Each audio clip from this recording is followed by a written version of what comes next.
Okay, dear students, today we are starting with the new lesson, that is plant growth and mineral nutrition. So here plant growth and mineral nutrition. So let's start with the plant growth and mineral nutrition. The most important first part of this lesson is plant growth. It is first part, and second part of the lesson it is mineral nutrition. So start with the plant growth.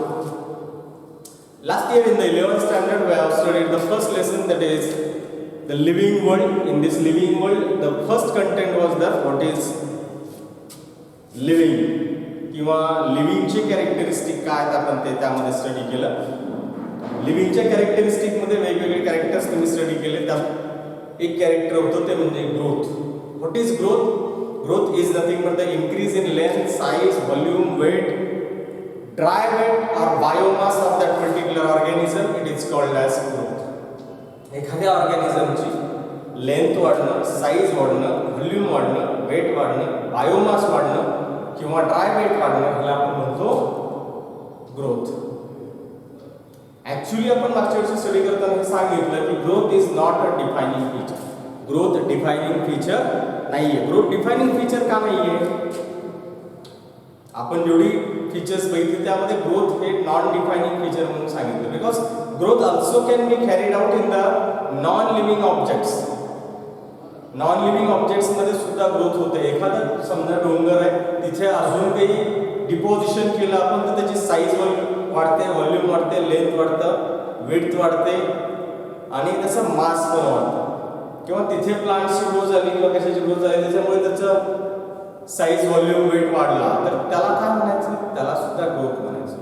पण growth जी काही non living मध्ये आणि living मध्ये होते ह्यामध्ये basic difference काय? तर growth which is carried out in the living organism, जी काही लिव्हिंग ऑर्गॅनिझम मध्ये ग्रोथ होते ती इंट्रिन्सिक असते आणि नॉन लिव्हिंग ऑब्जेक्ट्स मध्ये जी काही ग्रोथ होते ती एक्सट्रिन्सिक असते. इंट्रिन्सिक आणि एक्सट्रिन्सिक याच्यामधला फरक लक्षात ठेवा. Intrinsic from internal, extrinsic from external.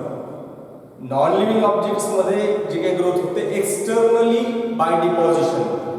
Living मध्ये आता आपल्यामध्ये जी काही ग्रोथ होते ही आपण आपल्या शरीरावर काही डिपॉझिशन करत नाहीये, आतून त्याच्यामध्ये डिपॉझिशन होते by increase of cells. Either cell increase होतात, फॅट्स इन्क्रीज होतात, त्याच्यामुळे जी काही ग्रोथ होते इट इज इंट्रिन्सिक ग्रोथ. आपल्या शारीरिक ऍक्टिव्हिटीज मुळे आपल्या शरीराचं biomass, dry weight, size, volume, weight वाढतं आणि त्याला आपण म्हणतो इंट्रिन्सिक ग्रोथ. काय म्हणायचं त्याला? Intrinsic growth. तर लिव्हिंग ऑर्गॅनिझम मध्ये इंट्रिन्सिक ग्रोथ बघायला मिळते. त्यानंतर आपण मागच्या वर्षी हे थोडक्यात बघितलं की प्लांट ग्रोथ आणि ॲनिमल ग्रोथ मध्ये बेसिक डिफरन्स काय. ॲनिमल ग्रोथ मध्ये जी काही ग्रोथ कॅरीड आउट केली जाते up till a particular certain age. एका सर्टन एज पर्यंत ॲनिमल्स मध्ये ग्रोथ बघायला मिळते. प्लांट्स मध्ये मात्र growth throughout the life बघायला मिळते. अगदी शेवटच्या क्षणापर्यंत प्लांटच्या ही ग्रोथ बघायला मिळते. दुसरा फॅक्टर जो काही प्लांट आणि ॲनिमल ग्रोथ मध्ये डिफरन्स मध्ये असतो तो म्हणजे काय? तर प्लांट ग्रोथ आणि ॲनिमल ग्रोथ हे पोझिशनवर डिपेंड आहे. Animal growth it is diffused growth, throughout body growth होते. आपली ग्रोथ होते म्हणजे आपला हात वाढत चालला म्हणजे हात वाढत जातो का? नाही. आपल्या शरीराची जी काही ग्रोथ होते ते डिफ्यूज फॉर्म मध्ये होते, सगळ्याच पार्ट मध्ये सारखी होते. प्लांट्स मध्ये असं काही नसतं.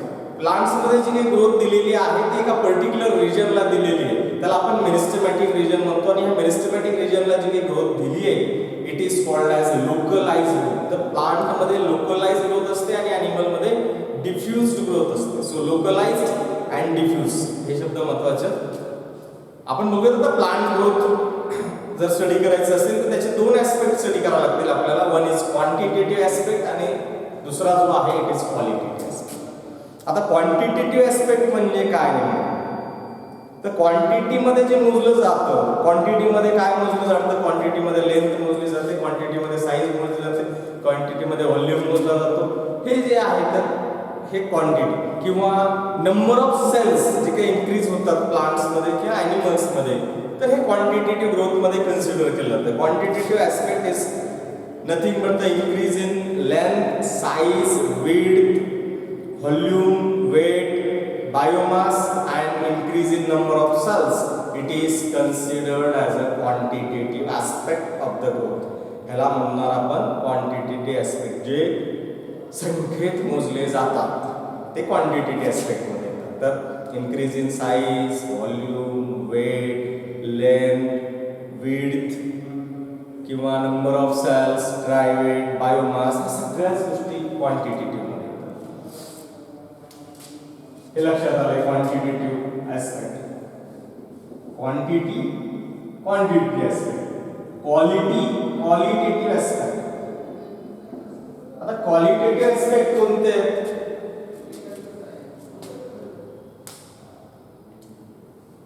Actually in the living organism, whenever it is multicellular organism, it starts the life cycle with a single cell.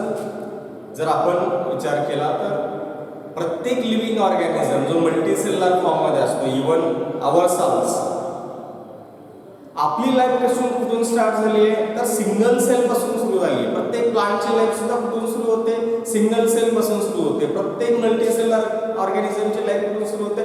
Single sale पासून सुरू होते. त्या सिंगल सेलला आपण म्हणतो zygote, which is the product of the sexual reproduction, that is union of male and female gamete. Union of male and female gamete नंतर zygote तयार होतो. हा सिंगल सेल, या सिंगल सेलचं एका सेलचे दोन सेल, दोन सेलचे चार सेल, हे सगळं काय झालं? क्वांटिटेटिव्ह ॲस्पेक्ट झालं.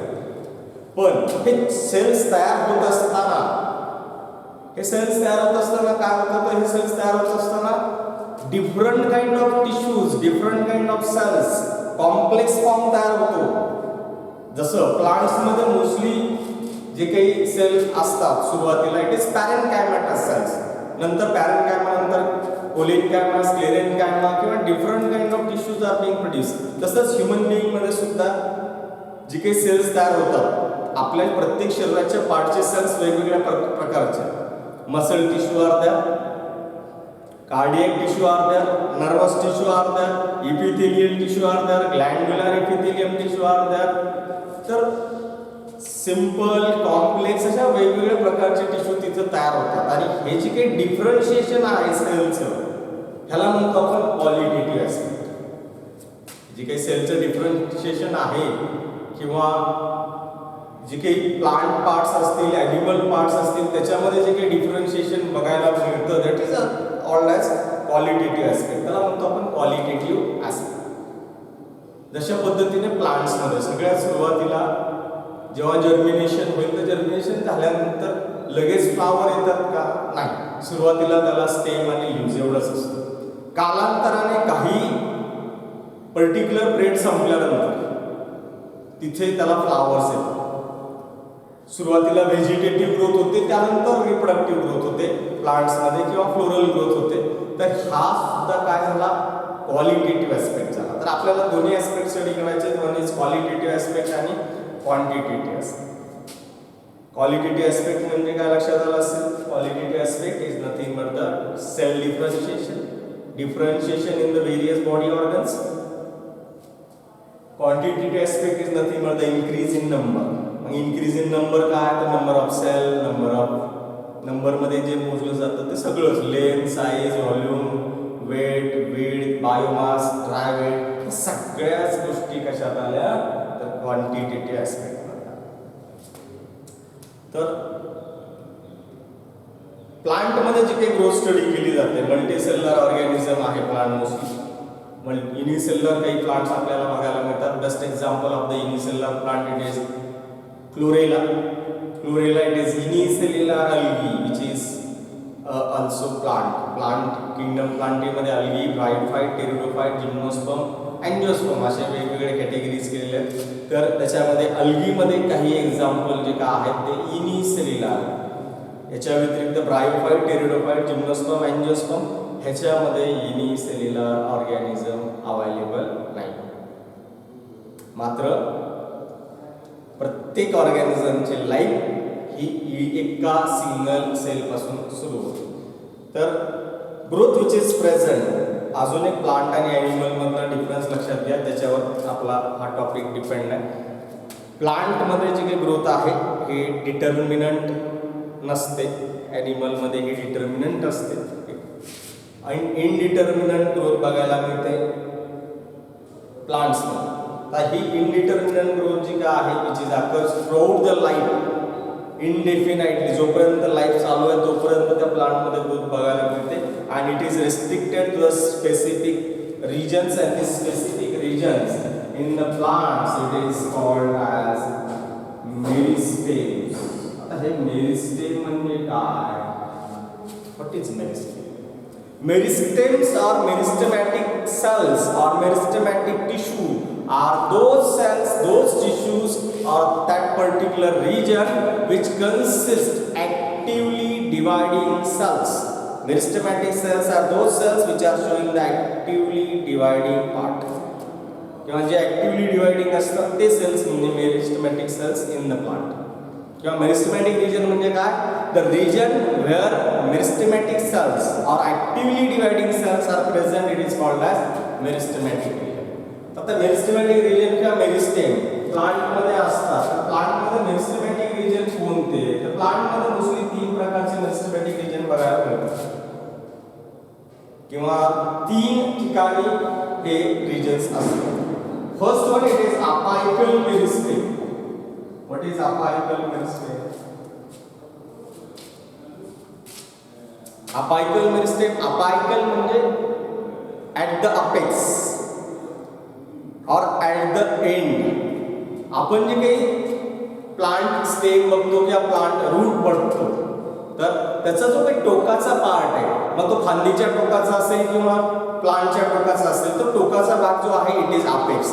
आणि त्या अपायकल पोर्शनला तुम्ही जर केअरफुली ऑब्झर्व केलं तर तिथे छोटी छोटी पानं दिसतात. अगदी suppose that this particular it is a stem, तर ह्या स्टेमला इथे अशा पद्धतीने अगदी टोकाला असा पार्ट जो काही बघायला मिळतो that is called as apical meristem. त्याला काय म्हणतो आपण? Apical meristem. प्रत्येक फांदीच्या अगदी टोकाला जिथे पानं संपत गेली तर ते छोटी छोटी पानं किंवा अशा पद्धतीचं रिजन बघायला मिळतं. And that is called as apical meristem. त्याला म्हणतो आपण apical meristem. Next one is that is lateral meristem. आता लॅटरल मेरिस्टेम म्हणजे काय? आपण मागच्या वर्षी मॉर्फोलॉजी ऑफ फ्लॉवरिंग प्लांट्स मध्ये स्टेम स्टडी केला. तर this is the particular stem. हे स्टेमची विड्थ आहे. तर त्या स्टेमला नोड्स असतात, इंटर नोड्स असतात. तर इथे ह्या रिजन मध्ये जे काही सेल्स ऍक्टिव्हली डिवायडिंग आहे त्याला म्हणायचं लॅटरल मेरिस्टेम, ज्याच्यामुळे ह्याची लेंथ वाढणार आहे किंवा ह्याची विड्थ वाढणार आहे. स्टेमची काय वाढणार आहे? विड्थ वाढणार आहे. तर स्टेमची गर्थ वाढण्यासाठी जे ऍक्टिव्हली डिवायडिंग सेल असणारा रिजन असतो त्याला म्हणायचं लॅटरल मेरिस्टेम. काय म्हणायचं त्याला? Lateral meristem. Third is that is called as intercalary meristem. What is intercalary meristem? Intercalary meristem stem is provided with the nodes and internodes and at the nodal region. इथे हा जो काही nodal region आहे इथे जे काही मेरिस्टेमॅटिक cells present असतात. आपल्याला हे सुद्धा माहिती आहे की प्लांट मध्ये lateral organs are arising at the nodal region. जे काही प्लांट मध्ये लॅटरल ऑर्गन्स लीफ अराईज व्हायचं असेल किंवा फांदी अराईज व्हायची असेल तर ती कुठून होते? नोडवरून होते.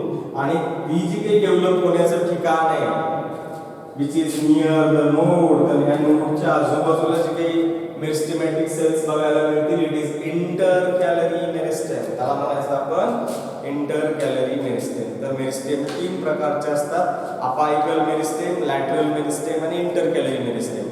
Apical meristem which is present in the vascular plants and growth is restricted to the root tip or shoot tip. रूटच्या टोकाला किंवा शूटच्या टोकाला अपायसेस पोर्शनला जी काही ग्रोथ आहे it is due to the apical meristem and it is responsible for the increase in the length of root or increase in the length of stem. तर अशा पद्धतीने असतं. दुसरं जे काय आहे lateral meristem, it is located laterally along the axis of dipod plants and gymnosperms. आता हे लक्षात ठेवायचं. It is हे जे काही lateral meristem आहे, lateral meristem कुठे बघायला मिळतं डायपॉड मध्ये आणि जिम्नोस्पर्म मध्ये. आपल्याकडे ऍक्च्युली अँजिओस्पर्मिक प्लांट मध्ये दोन क्लास बघायला मिळतात. One is dicotyledonae, another is monocotyledonae. तर डायकोटिलिडॉनी मध्ये अशा पद्धतीचे लॅटरल मेरिस्टेम असतात, मोनोकोट मध्ये का नसतात हा महत्त्वाचा प्रश्न. Why monocot does not consist that lateral meristem. तुम्ही मोनोकोट प्लांट बघितले असेल, ज्वारी, बाजरी, मेज ही प्लांट जर बघितली असतील तर ह्याचं स्टेम जे काय आहे, स्टेमची गर्थ मोस्टली वाढत नाही. कशामुळे? तर लॅटरल मेरिस्टेम नाही किंवा लॅटरल मेरिस्टेम द रेस्ट्रिक्टेड. तर इंटरकॅलरी मेरिस्टेम, लॅटरल मेरिस्टेम जे काय आहे it is present mostly in the dicot and gymnosperm. Is located as strip in the vascular bundles. कुठे असतं हे? तर वॅस्क्युलर बंडल्स मध्ये असतं आणि it is in the form of strips. तर स्ट्रिप फॉर्म मध्ये वॅस्क्युलर बंडल्स मध्ये याला बघायला मिळतं आणि ह्याला अजून एक नाव आहे वॅस्क्युलर cambium. So it is also called as vascular cambium, lateral meristem जे का आहे. So it is called as vascular cambium. हे लक्षात ठेवा. आपण मागच्या वर्षी स्टडी करताना सांगितलं की cambium is absent in the monocots. Monocots मध्ये कॅम्बियम absent असतं. तर अशा पद्धतीने. Next one is that is intercalary meristem. It is located at the node or at the base of internode. इंटरनोडच्या बेसला किंवा नोडला हे मोस्टली इंटरकॅलरी मेरिस्टेम प्रेझेंट असतात. हे इंटरकॅलरी मेरिस्टेम जे काय आहे it is responsible for the increase in the length of internode as well as it is responsible for the formation of new branches. It is responsible for formation of lateral organs, or it is responsible for the formation of leaf primordia, or it is responsible for formation of lateral buds. तर ह्या वेगवेगळ्या गोष्टी तयार होतात कुठून? तर इंटरकॅलरी meristem. Okay, धन्यवाद. Have a nice day.